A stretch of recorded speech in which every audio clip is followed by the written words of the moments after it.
I know. Suddenly, Lily stared intently at Mie and asked, Mommy, is this Daddy? Martina gently touched Lily's delicate little claw. Mommy will protect you so you can live a long, long life.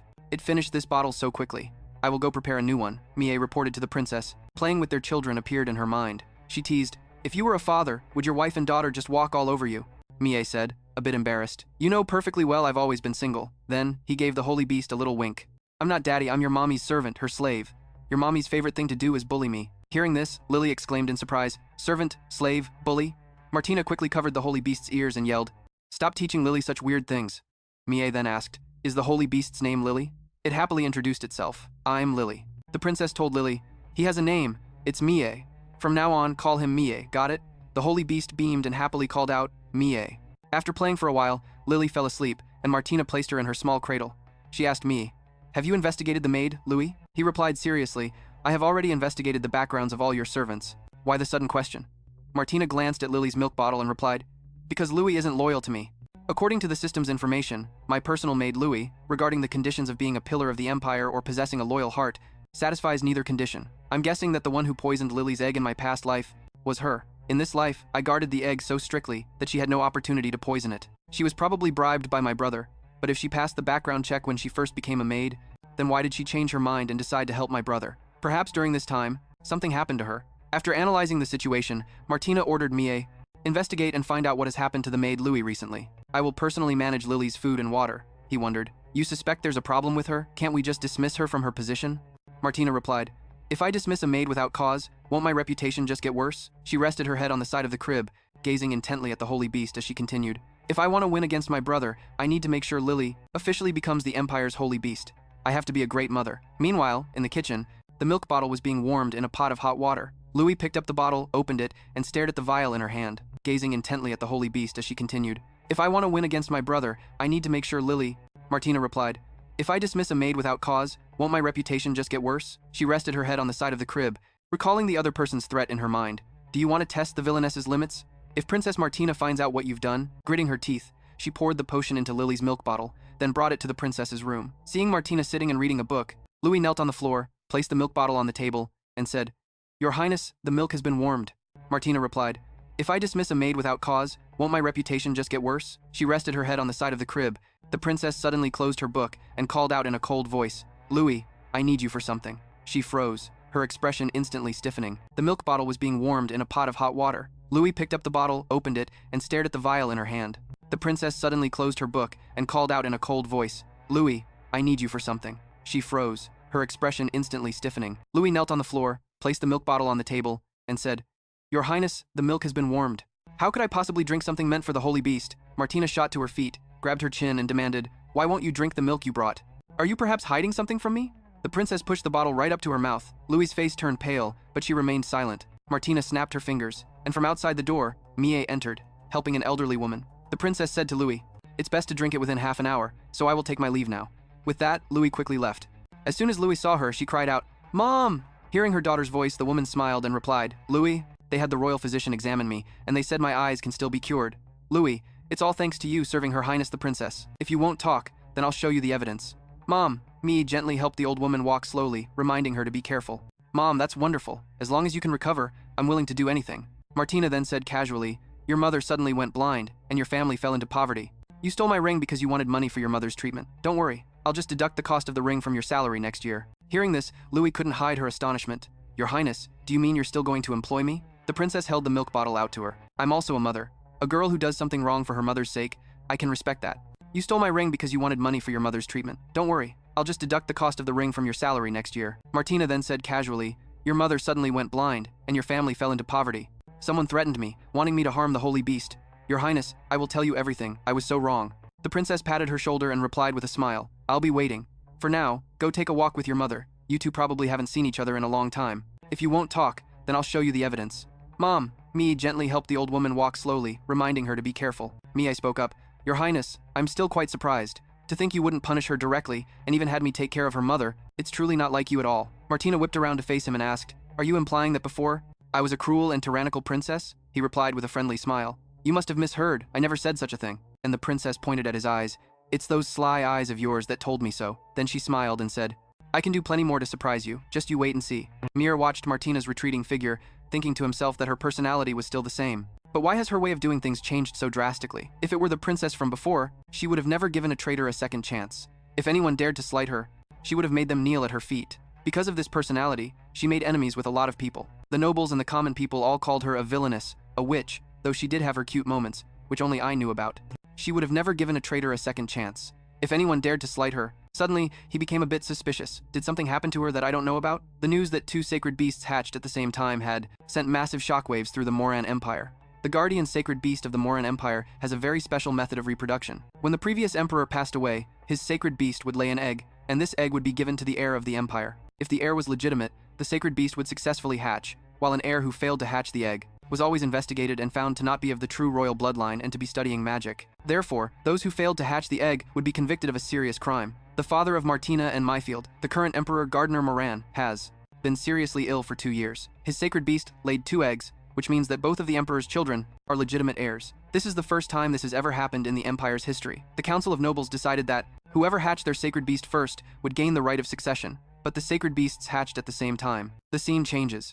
The carriage stopped in front of the main hall, and Martina stepped out holding the sacred beast as Meyer helped her down. Worthy of this throne, Miafield made a suggestion. Perhaps my sister should withdraw herself. Martina answered anxiously. This is my first time formally attending the Council of Nobles. There are many people inside who can't stand me, who want my name struck from the royal family. They probably never expected that a notoriously wicked princess like me could actually hatch a sacred beast. They might even criticize Lily because of me. Mir said honestly, this is the first time I've ever seen you look so down. In my mind, you're like a reckless carriage that would charge straight through any problem you face. Hearing his words, the princess beamed. What? So I'm not even a person in your eyes? He then encouraged Martina. Your smile gives other people courage, so just walk in there smiling, and every problem will surely make way for you. The Moran Empire's Council of Nobles was held in the castle's main hall. A great number of people were already present. The prince of the Moran Empire, Miafield Moran, has successfully hatched a sacred beast. The princess of the Moran Empire, Martina Moran, has also successfully hatched a sacred beast. According to the traditions of the empire, the heir who hatches the sacred beast may inherit the throne, Chief Justice Matthew Douglas said in a deep voice, gavel in hand. But never in history have 2 heirs hatched sacred beasts at the same time. So now the task of choosing the heir is left to the nobles and His Majesty to decide. The emperor coughed a few times, weary. I never expected this chaotic drama to drag on for so long. Secondly, Queen Isabella Moran and Emperor Gunnar Moran found themselves in an awkward position. He spoke in a weak voice. My dear children, can neither of you prove yourselves worthy of this throne? Miafield made a suggestion. Perhaps my sister should withdraw herself. At the banquet a few days ago, she lectured a noble just to protect some lowly mercenary. Such an unruly princess is a disgrace to the royal family. Hearing these words, Lily became very agitated. It shrieked, Don't you dare speak ill of my mother! Siegfried also let out a threatening growl, and the 2 sacred beasts glared daggers at each other. Martina wasn't about to sit back and let her rival provoke her, so she retorted sharply, My dear brother, you're slandering my past, so perhaps you can explain what this is? Saying that, she pulled a baby bottle from her bag and held it up. Miafield casually replied, I don't understand. Why did you bring such a ridiculous baby bottle here? Martina placed the bottle on the table and said gravely, Someone bribed my servant. Martina wasn't about to sit back and let her rival provoke her, so she retorted sharply, What's interesting is that I had people look into the method for creating this magical potion. The method to create this potion is only known to the mage under my brother's command, and a prince who plots to harm the Empire's sacred beast has no right to the succession. Martina looked Miafield straight in the eyes and asked, Am I wrong, brother? This statement shocked the assembled nobles, and they began to whisper amongst themselves, I can't believe the prince would do that. The sacred beast is the Empire's lifeline, one of them remarked. In that case, we must choose the princess. The person next to them expressed concern, but the princess has such a poor reputation. Suddenly the emperor's voice boomed. Silence. He turned to ask Miafield, My son, do you have any defense? He appeared to have been prepared for this. The evidence is clear. Do you have anything to say for yourself? The mage knelt and said solemnly, It is true that the potion's recipe is mine. In my past life, he used magic to kill Lily. Can I actually counter him this time? Little Lily, who was in her arms, let out a few soft whimpers. The doors opened, and 2 guards brought in the prince's mage. He turned to ask Miafield, My son, do you have any defense? He appeared to have been prepared for this. Only you know the method for creating the potion in this bottle. He turned to ask Miafield, My son, do you have any defense? He appeared to have been prepared for this. Only you know the method for creating the potion in this bottle. Let out a few soft whimpers. The doors opened, and 2 guards brought in the prince's mage. But I acted alone. His Highness the Prince was completely unaware. Shocking everyone. Martina clutched Lily close. She truly had not foreseen this situation. Miafield said, Luckily, my mage is waiting outside. Guards, bring him in. Martina grew worried. He fell to the ground, his arm still engulfed in flames, and Miafield smirked triumphantly, saying, His Highness. After speaking, he immediately cast a spell of self-immolation, and a fierce flame erupted around him. The royal guards rushed forward, shouting to protect his majesty, as the nobles cried out, "Oh my god, what is going on?" The mage was quickly burned to a crisp. She retorted firmly, "With him dead, there's no witness. This won't work. The mage's word alone proves nothing." The emperor suddenly covered his mouth, coughing violently, and the empress rushed to support him, turning to Martina to say, "That's enough. Your father is exhausted." Before leaving, she reassured her, "Believe that your brother didn't intentionally harm you, and as for the matter of the heir, he actually dared to let such a valuable mage die just for his sake. We will continue the discussion at next month's council." The other nobles filed out as well, and Martina carried Lily back to her residence. After she had taken only a few steps, Miafield suddenly called out to Martina, "My dearest sister, don't you feel that we're quite similar? My dearest sister, I have avenged you. Are you satisfied?" Martina's heart was in turmoil. "We even have the same cold-blooded eyes." Martina stopped in her tracks, turning back to him with a cold smile as she spoke. "If you don't like them, you can always gouge yours out," Miafield suddenly said. "Our father's strength is failing, our mother is powerless, and besides, 70% of the nobles on the council obey me. The royal guard acts on my command, and the mages are bound to me by contract." He stepped closer, draping an arm over Martina's shoulder and said, "I'm just one step away. We even have the same cold-blooded eyes." Martina stopped in her tracks, turning back to him with a cold smile as she spoke, "Or turning your little rabbit into a pair of gloves." She knocked his hand away and shoved him hard, then answered in a menacing tone, "You've always loved stealing my things, even as a child, but this time you're going to be the loser." He sneered. "All right then, my dear sister. I'm looking forward to hearing you scream for help." Martina quickly boarded her carriage and departed, while Mie held Lily and played with her. But the princess was silent, lost in thought. That lunatic Miafield's words always remind me of my past life. "I'm looking forward to hearing you scream for help." Martina quickly boarded her carriage and departed, while Mie held Lily and played with her.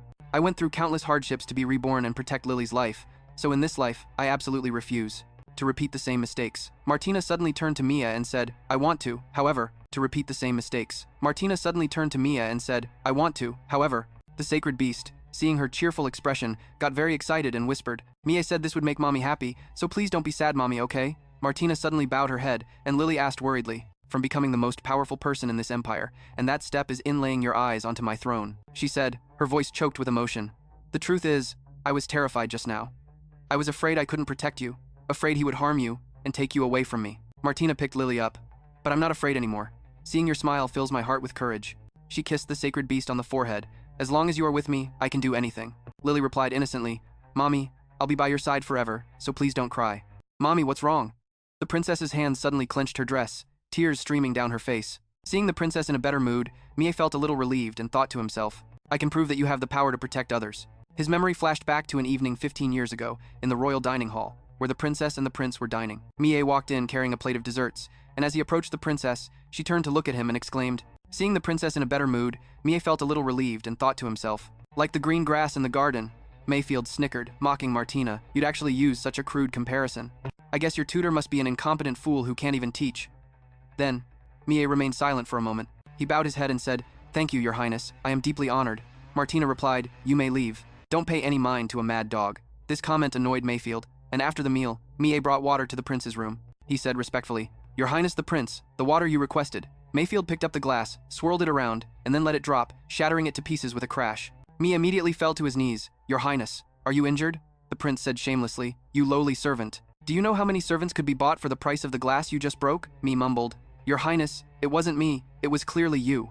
Miafield immediately yelled, "Guards, chop off his hands and feet!" A group of royal guards instantly entered the room. They restrained Mie, kicking the back of his knees and forcing him flat on the ground. Miafield looked incredibly smug. "Mommy, what's wrong?"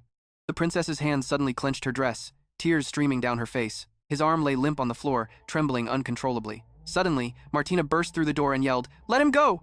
The princess's eyes blazed with a fury that showed she wasn't joking. Miafield stood up and tried to explain. Miafield immediately yelled, "Guards, chop off his hands and feet!" A group of royal guards instantly entered the room. "You have 100 glasses. That leaves you with 99 more to drink yourself to death with," Miafield said in a cold voice.